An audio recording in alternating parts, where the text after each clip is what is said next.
ఓం నమః శివాయ. నమో నారాయణాయ.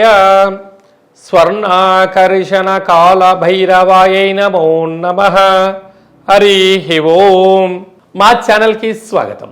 చూస్తున్న వీక్షకులకు ప్రేక్షకులకు ప్రియ కాల భైరవ భగవద్బంధులకి స్వాగతం పలుకుతూ మమ్మల్ని ఎంతగానో ఆదరిస్తూ ఉండబడినటువంటి ప్రియ సోదర సోదరీమణులకు, జ్యోతిష్య అభిమానులకు, సనాతన ధర్మ సంరక్షకులకు అందరికీ కూడా తెలుగు ఉగాది పండగ శ్రీ పరాభవనామ సంవత్సర పండగ శుభాకాంక్షలు. ఈ సంవత్సరం రాజు దేవగురు బృహస్పతి అవ్వడం వలన అందరికీ మంచి విద్యను, విద్యార్థులకు విద్యను, ఉద్యోగస్తులకు ప్రమోషను, వ్యాపారస్తులకు ధనాదాయము, రాజకీయవేత్తలకు అనేక రకాల పదవులు అలంకరిస్తూ నైపుణ్యంతో కూడుకున్న, ఆరోగ్యంతో కూడుకున్న ఐశ్వర్యాన్ని ప్రసాదించాలని మనం కూడా మనసారా కోరుకుందాం. ద్వాదశ రాశుల్లో గ్రహ గమనాలు వీక్షింపచేద్దాం. మిథున రాశిలో దేవగురు బృహస్పతి సంచార స్థితి, సింహరాశిలో కేతు సంచార స్థితి, అలాగనే కుంభరాశిలో రాహు సంచార స్థితి, మీనరాశిలో శని భగవానుడి సంచార స్థితితో ద్వాదశ రాశుల్లో గ్రహ గమనాలు ఈ విధంగా ఉన్నాయి. ఈ సంవత్సరము రాజు దేవగురు బృహస్పతి అవ్వడం వలన సకాలంలో పంటలు, విద్య, ఉద్యోగము, ఐశ్వర్యము, అనంతమైన ఈ భూమండలమంతను కూడా నిత్యము సస్యశ్యామలంగా ఉంటుంది.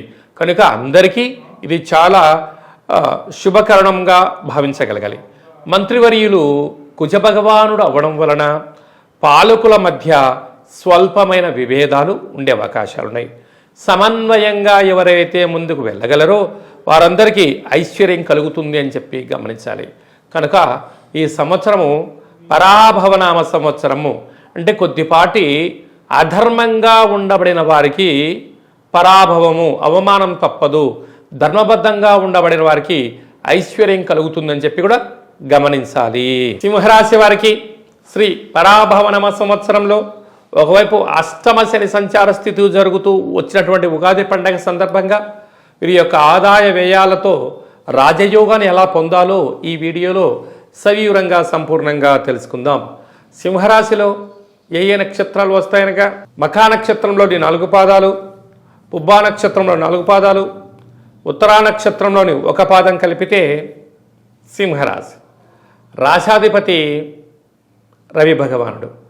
వీరి యొక్క ఆదాయ వ్యయాన్ని మనం గమనించినట్లయితే ఇప్పుడే శని భగవానుని యొక్క దివ్యమంగళమైన ఆశీస్సుల చేత స్వీయ నియంత్రణ, సత్ప్రవర్తన, క్రమశిక్షణ, ఆలోచన విధానం మారడం, వీరికి సహస్రార చక్ర ఓపెన్ అవ్వడం వలన సమస్థితికి వచ్చారు, ఉచ్చస్థితిలోకి వచ్చేశారు ఇప్పుడు మీరు.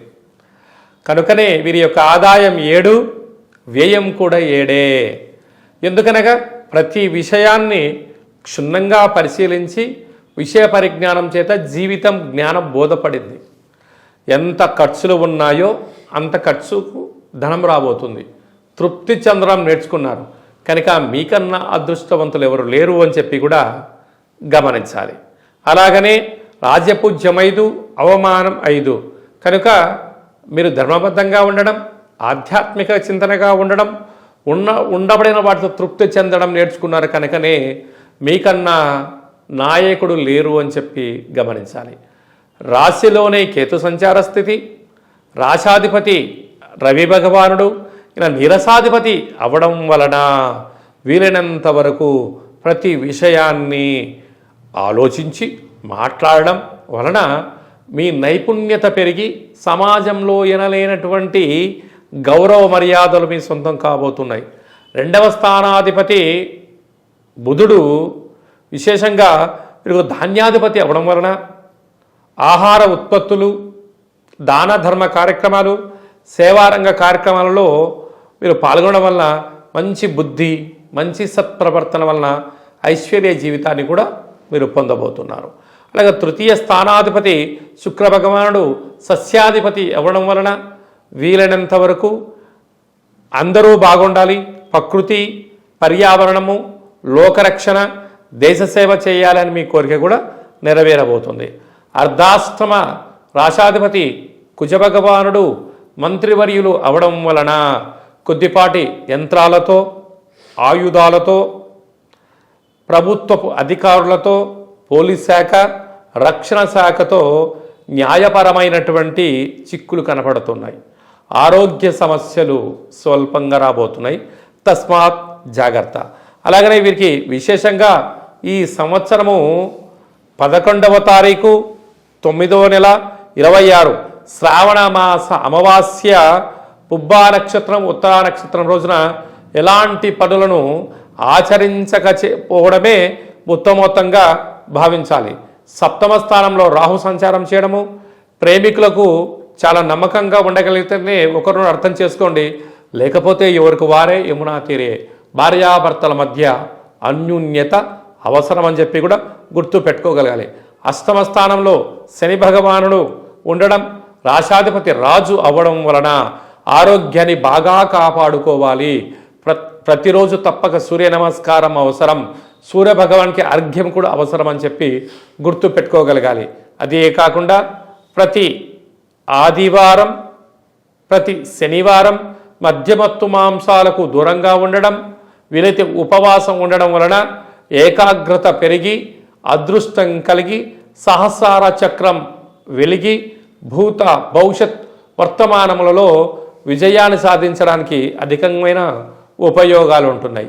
వ్యయంలో విశేషమైనటువంటి ఆ లాభస్థానంలో దేవగురు బృహస్పతి ప్రస్తుతం సంచారం చేయడం, వ్యయంలోకి రావడం వలన యమునా నది పుష్కర స్నానము, అలాగనే పరమేశ్వరుడికి రుద్రాభిషేకము, ప్రతి శనివారము ఉపవాస దీక్ష, చాపపైన పడుకోవడము, ఏమైనా కొద్దిపాటి శక్తి కలిగితే మీరు ఆ కోణార్కు దేవాలయాన్ని దర్శించి సూర్య భగవానుని యొక్క దర్శనము, పూరి జగన్నాథుడి యొక్క దర్శనం చేయగలిగినట్లయితే జాతకంలో ఉండబడిన దోషాలు తొలగి ఐశ్వర్యం కలిగి సంపూర్ణమైనటువంటి మూలాధారం నుంచి సహస్రార చక్రాలను అదుపులో ఉంచుకొని నియమ నిష్టల ద్వారా వాటిని మెడిటేషన్ చేయగలిగినట్లయితే ప్రతి విషయాన్ని జాగ్రత్తగా భద్రపరుచుకొని అన్ని రంగాలలో విజయం సాధిస్తారు అని చెప్పి గమనించాలి.